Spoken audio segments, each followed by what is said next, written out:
Welcome and hello, readers of the Flying Pages magazines and viewers of the Flying Pages and eFlight Journal YouTube channels.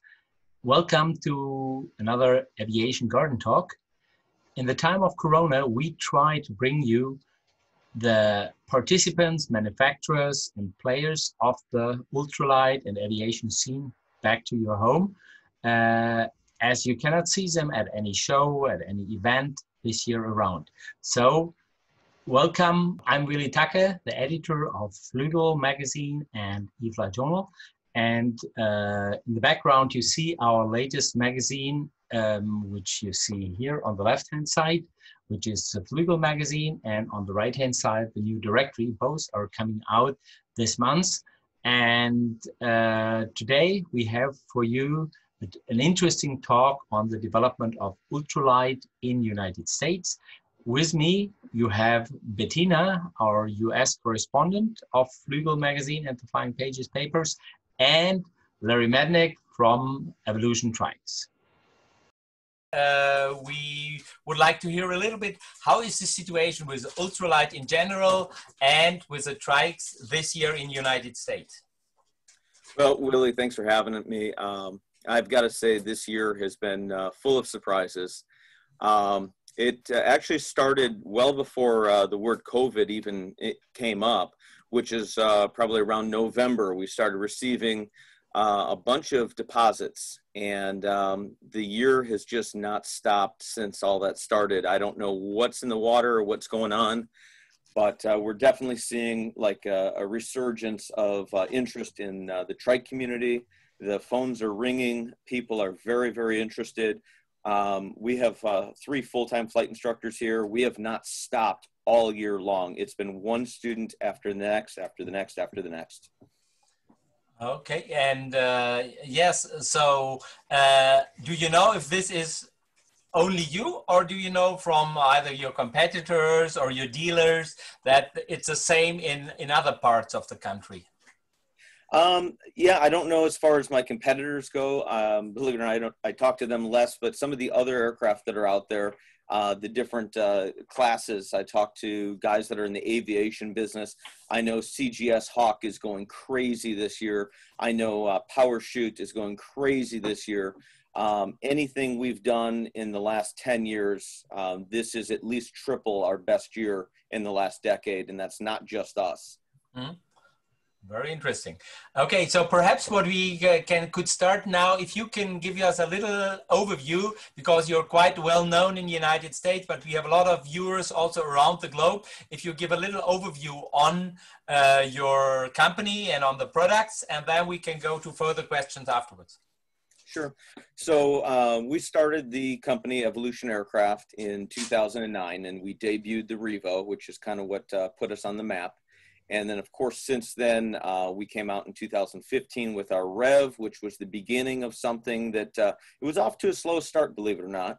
And then all of a sudden, with the development of the Revolt, which is our big 2-seat machine, but more importantly, bringing the Rev back in and recreating it. We still have the original Rev, of course, but now we have our RevX, and that has been a top seller. We've sold nearly certainly well over a dozen of them so far this year. And again, we're a fairly low volume business. You know, if we sold 20 units per year, that was a good year. By June of this year, we all had already exceeded 30 units. So it's like I said, it's been an amazing year. Very interesting. And what kind of products do you have at the moment in the program? Is it mainly Part 103? It's mainly LSA type of aircraft? A little bit of both. We're definitely seeing a lot of interest in the 103s. We're definitely seeing a lot of interest in the 2-seaters. And then we're also showing a lot of interest in something I don't know that anybody's really done before anywhere, which is, actually I take it back. I know that P&M had come out with a 582 version single seat of the Quick probably 4 or 5 years ago.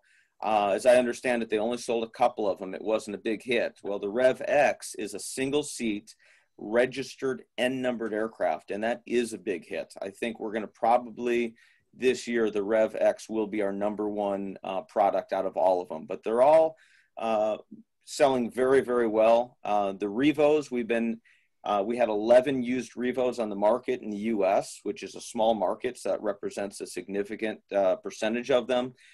We've sold all but 2 of them now, so there was a lot of used Revos moving around, but new trike sales, it's really been a lot about the RevX and the Revolt.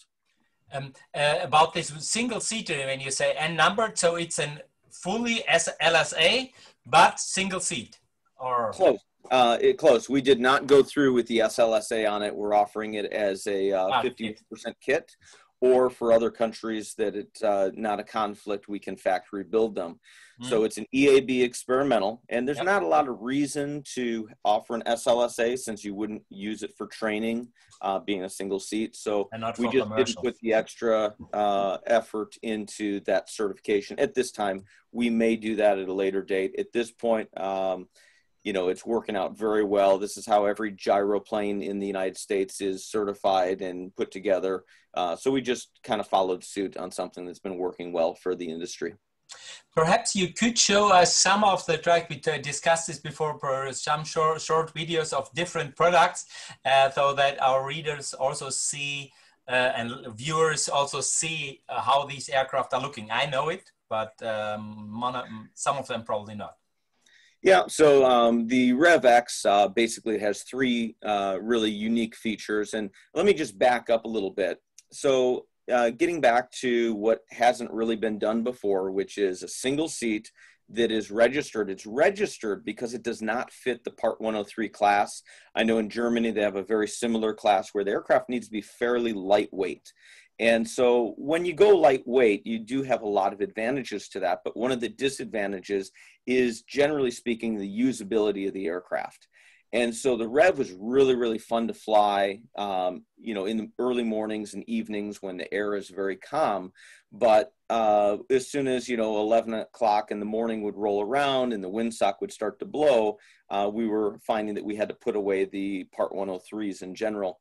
So we wanted to build something that acted like a Part 103 in terms of all the benefits that you'd get with a light, small single-seater that could fly slow with a small wing, but make it heavy enough that it could penetrate midday air. And in the trike world, that's always kind of been our kryptonite. You know, there's a lot of amazing things about trikes, but at the end of the day, they are somewhat fair weather type of aircraft. So anything that can be done to increase the usability so that you can fly them all day long, if the wind is blowing 15 miles an hour, you know, make it so that it's a usable product. And we've done that by adding the heavier engine, beefing up the airframe, making the wing a little bit smaller. So that's what the RevX is all about. And so with that said, it has 3 features, 3 main features to it that make it unique. And I think that's the reason that when people discover these features about the RevX, they kind of stop looking because there is nothing that quite does all 3. So those 3 things are its foldability. Here in this video, you're seeing one person put the aircraft into a folded position. It uses a special cart. And the big advantage with this cart is everything is stabilized. Once the control bar gets locked in, if the wind is blowing, it allows you to fold up the aircraft in the wind. And then once it's all folded, it allows the aircraft to move in and out of a trailer. And so that's a pretty special thing, and it can be done in well under 10 minutes once you've done it a few times, have a little bit of practice at it. No tools required. So I say it has the best fold of any trike that's ever come before it. There's certainly easy to fold trikes out there, but this system supports the wings as they fold back, and it really stabilizes the wing while you're trying to work on it. The system of it going up and down, it all works. It works very well. So the foldability is number 1. Number 2 is it has no front strut. So we've seen this in the past. DTA, I think, was the first to do it, and really made them famous with their Voyager, which I understand, I'm not 100% sure they're still producing trikes as of late. I talked to DTA a few years ago, and they said they had strictly kind of moved into the gyroplane market because that was such a hot market, and the trike market was really reclining. But anyway, the no front strut, and this little machine has that. And then the third thing is it's all-wheel suspension, so its off-field capability is quite impressive. I have a question because I see there, and you mentioned this, that the wing is foldable, because I think most of your wings, or now all of your wings, have struts underneath and not anymore top rig, and this enabled the easy foldability. Is this correct? Yeah, and that's something that's been out for well over a decade. So yeah. We've seen the strut braced wings and the ability to fold the wing on the trike. And so nothing new there. It's certainly a technology that we really enjoy and have enjoyed, but the mixing of having the wing support that is inclusive of the unit. So once you fold the wing, two things generally happen if you don't have any special setup and you just have a strut braced wing. One is generally the wing control bar, the base tube, is on the ground. And when that happens, it is essentially stuck there. It can't move. And then the second thing is the back of the wing requires some kind of a support system. So people have made carts out of plywood and different things to kind of maneuver them in and strap the wing to the ceiling. This kind of does all that for you, meaning you don't need anything else. It literally retransforms into something that is now structurally sound once again when it's in its folded state. And you cannot say that about just dropping a strut braced wing and folding it. It's not a solid structure. It needs to be supported and tied down. So that's the difference. So you could also, like this, because I know this in Germany, a lot of people have, then putting, like, you can push the aircraft, fold it on the cart into a hangar, for example, and then you don't have to dismantle it totally, and it needs much less space. Absolutely. So, you know, and hangar space I know is a premium in Europe. It's also difficult in different parts of the country in the United States to get hangar space. So this is a machine that I'm very confident knowing my customers are probably not going to be discouraged by opening up the wing and closing it every time that they want to fly it. It really is easy enough that it's something that I could encourage and say, yeah, you can fold this every time you fly, and it probably will not deter you from how often you fly. Okay.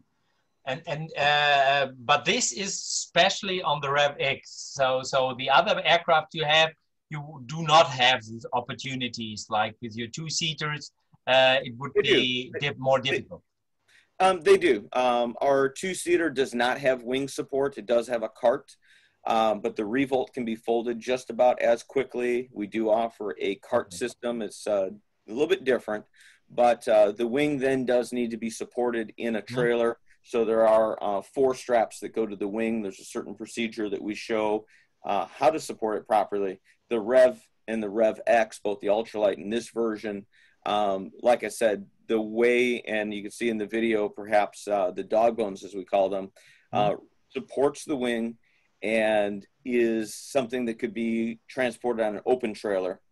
And so long as you tie the cart down to an open trailer, you're done. There's not anything else that needs to be secured with the Rev. So a little bit more tie down with our Revolt or even our Revo. They're all foldable.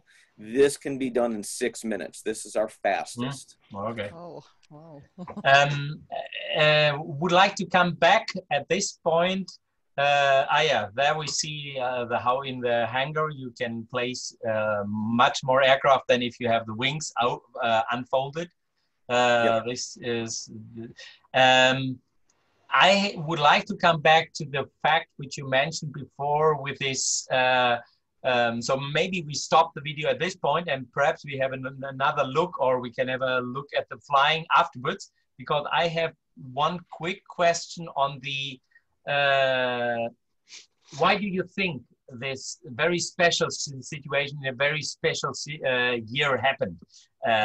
Because Corona in a lot of aviation is doing exactly the opposite. A lot of people are hit quite hard by Corona. I will say that had this happened almost any other year where every air show of the year was canceled on us. I mean, we started with Sun and Fun being postponed and then canceled, then Oshkosh. We just found out that DeLand has now been postponed, or at least the original date's canceled. That would have been really detrimental to us. Those air shows have been our lifeline. This year, I can honestly say I'm not glad they got canceled, but it would have been difficult. We have so much work to do. It would have been a distraction to the orders that we already have coming in. Honestly, I'm not 100% sure, and I've said this out loud to many people as we've discussed it. I don't know what's going on. I think that a lot of people did the self-quarantine that we had back in March, which seemed to be an additional surge of phone calls. And I think that two things maybe happened. One, I think a lot of people were watching YouTube, and I think we had a lot of videos for them to watch. So if you look at our subscribers, we're up over 20,000 subscribers on YouTube. A lot of those, few thousand of those happened just during kind of the COVID days. And then the second thing is maybe people started thinking about, you know, their life, you know, thinking about, wow, maybe this virus can kill me. Boy, I sure would have liked to have flown. I never got to do that. So I don't know. That's just a theory. You know, the economy in the U.S. should be doing very poorly. It's doing very, very well. We just wanted to get a custom trailer to haul all of the aircraft to the air shows. And I talked to the manufacturer. They were 5.5 months out on getting us a new trailer. So we were lucky. There were only 2 of these trailers that were even available in the United States that we could find. And we grabbed one of them because we needed it right away. We needed a bigger trailer to transport more aircraft because of the volume that we have been doing right now. So I can tell you, after looking at the trailers, that the trailer industry is experiencing the exact same thing that the trike industry is.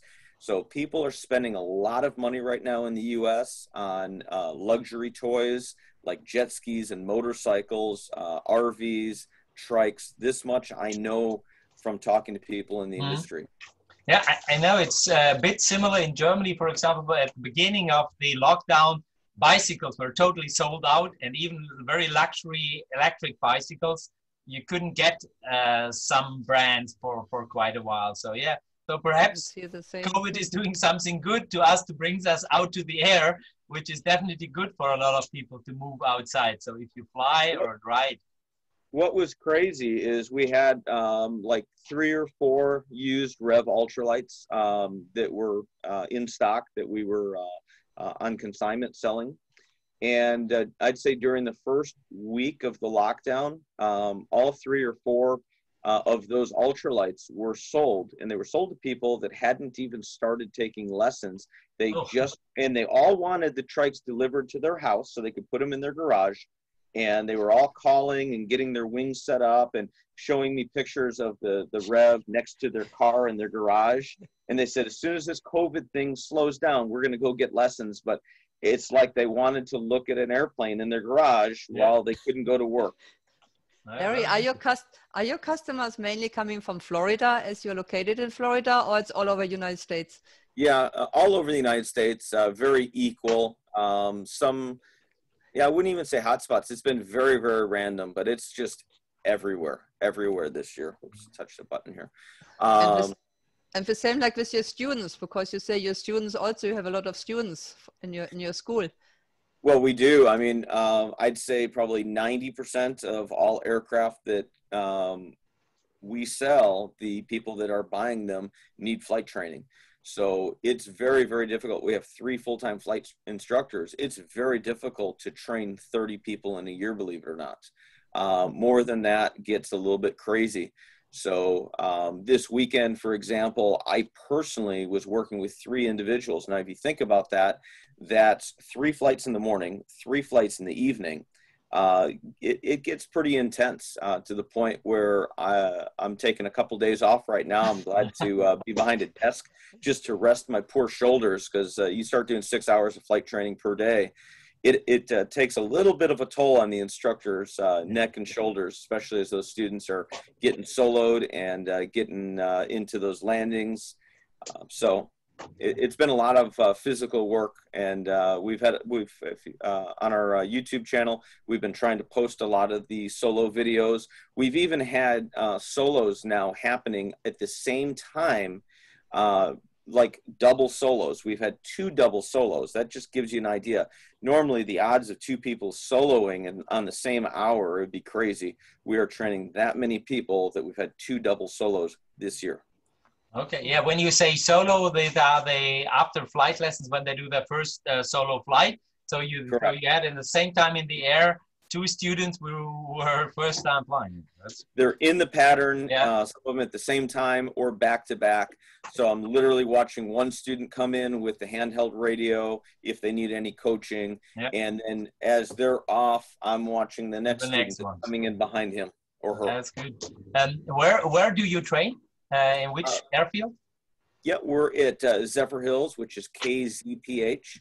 And it's a uncontrolled field, but it's a 5,000-foot paved runway. So there's a lot of runway for our little trikes. We have citations and Lears that come in. We have skydivers, and we have soaring planes. We have 3 active runways in use at all times. So as I say, if you learn to fly at this airport, you can fly anywhere. Yeah, that's good. And you mentioned this briefly before. So from the other part of the light industry, let's say LSA, fixed wing aircraft and gyrocopters, do you know if it is a bit similar? They also have a good request, or you see more calm down there? I talked to the couple of guys, only a couple, which is a small percentage of the whole industry. And so I know just from talking to a few different people that it's going very well. But truthfully, I catch up with the guys in the industry at the air shows that I haven't been to all year. So, I talked to my DAR and he does the inspections for the other aircraft. And so I've kind of caught through the grapevine from him how much. In fact, he just called me yesterday and said, I know you've got a couple aircraft that need to be certified. He says, I have certifications booked from now till for 2 more weeks. Is that okay? I said, that's fine. But he never is doing certifications. And he doesn't just do light sport. He does all kinds of aircraft. So could be bigger stuff. But if the DAR is booked with inspections, I think that speaks loudly for the industry as a whole. Yeah, that's good. So, good to hear. So, because I was already afraid, like when I looked at Aero, and Aero was shut down, and there were so many, because there have been a lot of the fixed wing manufacturers come from Northern Italy, and Northern Italy was those part of Europe which was hit strongest and at the first place. So a lot of those companies really were struggling because they couldn't produce for 3 months or more. But it's good to hear that the industry is continuing. So let's hope that the economy stays as good enough that it can support the industry. As you are so busy now, are you, on the other hand, looking also going with your trikes and your products over to Europe? Well, that's always been something that we were really goal-oriented on. So originally, when the Revo came out, I would say that about half of our sales were in the U.S. and about the other half were worldwide. And it had always been kind of a 50-50 split. As the tube trikes, as I call them, the naked trikes without the body, have come out with the big tires. And perhaps, I see from different comments, it's a very, very American thing. In fact, I have a competitor that makes the GOAT, and he is doing very, very well, making a very similar project. But these aircraft, I compare them to monster trucks. It's as big as the tires can be, as robust as the chassis can be. And so we've seen a shift. We're probably 90-10 right now, 90% U.S. sales, 10% outside of the country. We just sent a couple to like Vietnam. We have some in Romania, but it's very scarce outside of the country. It's a very, very American thing. And, I think maybe we just missed our target market with the U.S. wanting stuff that is very rugged, very robust, short field capable. I know the Zenith 750s have always sold so well in the United States. And you look at it, it does not have the sexiest lines. It does not have the fastest cruise speed, but yet so popular among the American public. So I think, America has spoken. They like the robust short field aircraft in general, and they're not looking for the high-speed cruisers. Yeah, but there are two things I have to, as comment there. One is perhaps it is a little bit like the SUVs on the car side, which also have been popular in the United States a long time. But now you also see more and more driving around in Europe, despite the high fuel prices. So maybe such thing will come as well. But on the other hand, your trikes are how much or which percentage you would say is now LSA or larger than Part 103, and which percentage is Part 103? So yeah, the Part 103 is probably still only maybe 1 out of 10. Okay. Maybe 2 out of 10, probably less than 2 and maybe more than 1, you know, so it's a very small segment. Yeah, maybe 12%, something like that. But that's still huge compared to when it was more, you know, it was even lower than that amount. So yeah, certainly. And keep in mind, we have now, we have the 4 products. And actually now it's going to be 5. We have a new product that we've just unveiled that I think is, and I say we've just unveiled it. We've built it. The public does not know about it. So this is probably the first time anybody's going to hear about our 5th model. But the point I was going to make is, so only 1 product we have out of 5 products is a Part 103. So just by default, 20% would mean it's selling perfectly as good as all the other products. Yeah. The other products are a little bit stronger. People like that capability of the heavier weight, the bigger, more reliable motors you generally get. So reliability and usability go a long way with the U.S. market anyway. But for the like for the RevX and for everything which is more than Part 103, you need a license. You need a light sport aircraft license or a private pilot license. You do, and the FAA here has really made it, I think, very obtainable to get that license. You know, and that's the first conversation I have with people that call up. They are looking at the RevX, but they don't want the license, so they're looking at the Rev, but they'd really like a RevX. And what I tell them is the truth, in my opinion. About 90% of your effort is going to be how to learn how to fly that type of aircraft. Then we either send you on your way with your Rev Ultralight, or we send you on your way with a solo endorsement with your RevX. And that endorsement's good for 90 days. You can come back and fly with us again. We can extend that 90 days. And then to get the license, there's literally only about 5 more hours that you're going to spend in an aircraft with an instructor to get that license. So the hard part, which is usually, you know, certainly more than 10 hours, usually, hopefully less than 20 hours a dual to get to the point of solo. That to me is the biggest. You have to do anyway. Right there. Yeah. Yeah. Okay. So I have another question. What do you think? Because light sport, I know at the beginning of light sport aviation, when it was shifting from the exemptions which were running before for the 2-seater, it was hard work to get all the aircraft ready to be light sport. What now after, I think it's nearly, it's 10 years now, or a little bit more even. What do you think? Was light sport a good thing for the market, for the safety, for the pilots? Or do you think, no, it was still killing part of the ultralight market?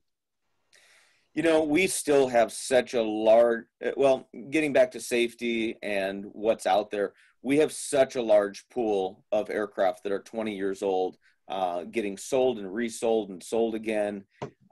So I would venture to say probably more than half of the trikes in America are not light sport. They are 2-seat machines that came from before light sport. They came from the early 2000s. So they're still out on the market, you know, and so for people that, and obviously light sport did bring in a more expense on everybody's part. It brought in more expense to manufacture, and obviously raised the price for the consumer. But for the guy that says to me on the phone, he calls up, says, look, I've got $10,000 to spend on an aircraft. I've already done the training. I got a $10,000 budget. I say, super, I can help you find something that's out there. And we can easily find 503 powered, 582 powered trikes right now for $10,000 with 2 seats and everything. Are they new? No. No. But we've got that market, and we haven't lost that market. You know, I see the forums and people talking about how, well, now it's just too expensive to fly. Well, it may be too expensive to buy a 100 horsepower brand new dream machine, but I don't really think that the light sport has taken away the surplus of $10,000 and $15,000 machines that are out there in any way. Now, if you want something that's 2 or 3 years old, you know, then yeah, you're definitely going to have to spend the money, and there has been additional costs because of the additional, you know, paperwork and testing and certification. All that has a price, right up until getting the aircraft certified, getting the DAR out here just to do the test flight. Another question on light sport, on the new rules. There is a discussion about modifying the rules, getting new rules, getting electric power into a light sport aircraft, and getting also what I think more weight.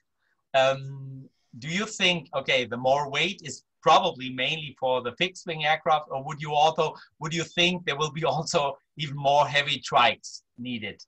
No, I don't think that would be the case. Right now we have a 1220 gross wing, which is still 100 pounds away from, of course, the current limit. And the 1220, if you do the math, you can take the biggest guys, you can take 200-300 pound guys at that weight.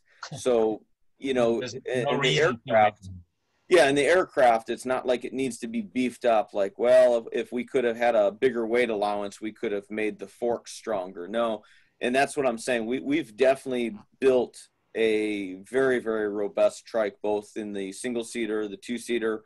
The weight limit is definitely not a factor for us. Okay. Do you have any wishes for the new rules from the FAA which you would like to see? Well, yeah, I mean, other than what's been mentioned, I think the electric propulsion is coming, and we get requests daily for it. The guys that have, and I got to commend them, is Aeros, that has put out the little electric ant. I know others have, La Mouette and some of the others, but I think it's really great to see working applications. In other words, I flew an electric trike 10 years ago. It flew for like 9 minutes. The power was horrible. There were lots of bad things about that trike. Now, the electric is really starting to intrigue me. We're not there yet because we don't make anything that's a soaring trike that's light enough to take advantage of the lower power density of the batteries. But as that comes up and as it's ready to replace a gas engine, we're very much wanting to go in that direction. I think it's definitely the wave of the future. I think it's going to be a while, but so electric is definitely going to be needed coming soon, I'm sure. Yeah, because I know, like you probably heard that Pipistrel now certified the first propulsion system, which is exactly the range where the Rotorx 912 is. And in another interview we've done with Tina, he stated actually, yeah, now we have a type certificate there. That's a certified area. But anyway, it's like a Rotorx. You can take it and put it into your aircraft. It's not that you have to do all the development work again like before. So, so is 1 or 2 more others coming up like this? Maybe there will be interest in that. And I guarantee you, especially in Europe, where a lot of people have noise problems, and despite that very often the prop makes the most noise, there is definitely a request for the lower noise it is, the better it is for you to fly. Yeah, I'm really excited about it. I really am. And I don't think that we've been there yet, but with companies like Pipistrel, you know, leading the way and making things happen, just kind of setting back on the sidelines on that one.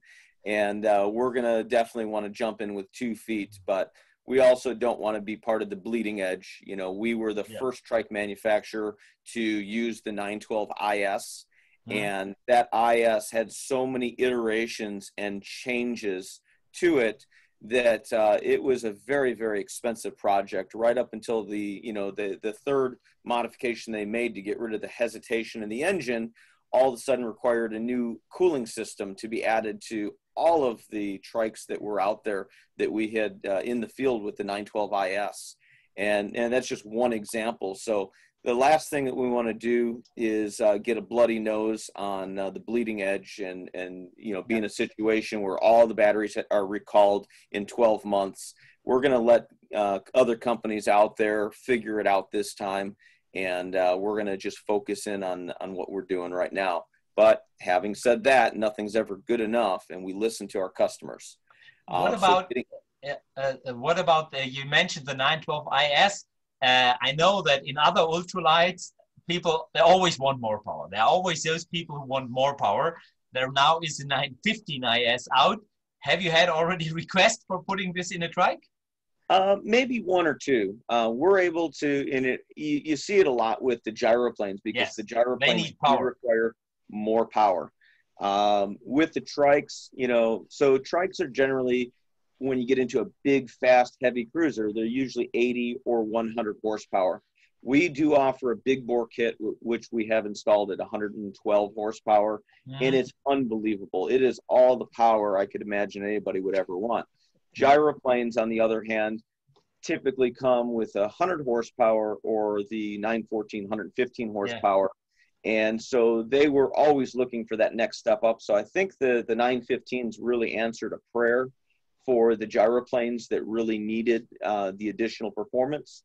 But with the trikes, you know, we're at the point now where we're adding sandbags to the back seat, 100-pound sandbags, so that the trikes don't climb out so vertical on some of these solo flights. So it's, again, the heavier weight limit, the additional horsepower. I don't think they're things that we're really interested in going towards. In fact, if you look at really what is selling right now, we've gone all the way back to the 582. The 582 is, we're seeing it a whole lot. And it's just going back to that simplistic thing that people want. They like this. They love the simplicity of that whole. Perhaps it's a little bit simple as this, because what is a trike? A trike is a weight shifted aircraft, and the less weight you have to shift around, the more comfortable it gets, if the rest is fine. Yeah, for sure. We've definitely worked around the weight restrictions as far as making light handling wings on heavy trikes. We've actually done that to the point where we have wings that are so light handling, we don't sell them to the public. We actually detune them to get them to a point where we don't have to worry about them over controlling, because the controls can be so light and so quick. But typically, I know what you're talking about. If you put a heavy passenger in the back of the trike, it doesn't fly as good as without the heavy passenger. So therefore, lighter is more fun to fly. Do you have another question, Bettina, perhaps, from things in United States? Not right now. Okay, then I have one, and I think, because we're nearly reaching our time limit, because people like to watch not too long movies and then rather having a second or a third one. You mentioned you have a new product coming up. There are no images out. You can't show us image, or you don't want to show us images. So perhaps you have something you can tell us about. I can. And it is not a ground up design. And that's why I started to allude to earlier. Our customers ask, and one of the phone calls that we were getting a lot of is that they want a RevX. How fast does it go? Because they want to do cross country with it. And so that was it had come up enough times. So we decided that we're going to listen to our customers. We're going to give our customers what they want. And the RevX, by the way, was exactly that. People asking for, well, can I get it with a Rotax engine, the ultralight version? And so we did that. Now we're coming out with the RevXS, and there it is. That is the first time we are publicly saying the name of the new model. As you can guess, a RevXS is much like a RevX, but the S stands for speed, and that is going to be a 10.9 meter double surface wing. This is not an all-new wing. We're taking something that's been out now for over a decade, which is our originally designed for the Revo. It's our competition 10.9 meter wing, the competition 11 we call it. And we have downsized it. The Rev uses a little shorter A-frame. We've softened up the leading edges for the 700-pound gross instead of the 1,040 gross. And this is going on to basically a RevX. The RevXS has the 120-mile-an-hour aircraft tires on it. It has the high-speed steering stabilizer on it. It has a windshield, of course, you need when you have a machine that can hit 100 miles per hour in a dive. It's still not going to be a speed demon, mid-50s, but if you pull the bar in, you can hit 80 miles per hour with it momentarily. It definitely is that next step in getting from A to B with something like a RevX. And so this is the new model we'll be coming out with. And we look forward to shooting a video, because this will actually, in my opinion, be the most capable aircraft we've ever produced. Not so much for top speed, but for controllability and handling, precision handling. So if you've seen what we can do with a RevX, the RevXS is definitely going to be the next level. So, and this will again be a single-seater. So you see that there is a market of single-seaters, advanced single-seaters, whether people realize it doesn't make sense to have a two-seater, as I fly 90% of the time single-seat anyway. Yeah, and a lot of people are using our RevX as a stepping stone. So in other words, I'd say half of the people that purchased a RevX this year wanted to get started flying. They didn't want to buy something used, somebody else's used stuff, but a brand new RevX with the thought process of, let me fly this for a couple of years until I can afford the two-seat revolt. Okay. So, and I think a lot of them, after they soloed in their RevX, realized, wow, if I get a revolt, I'm keeping this RevX, because it is a different kind of fun. Okay. So, yeah. I just wanted to add that Larry unveiled this information for our new catalog, the World Directory. It's already in. Yeah, so yes, you see, can't leave it out. Yeah, you see the directory here, because it's always valid for 1 year. It comes out later this year due to the Oshkosh being canceled. Normally always come out for Oshkosh. And yeah, we'll have we have quite some interesting news in which you couldn't see at some events this year. So it definitely make sense to look at the book. And with this, I think we say thank you to you, Larry. And we hope to see some images and moving images perhaps in the next talk we do, perhaps in autumn time. Thank you. Thanks Thank you, Larry.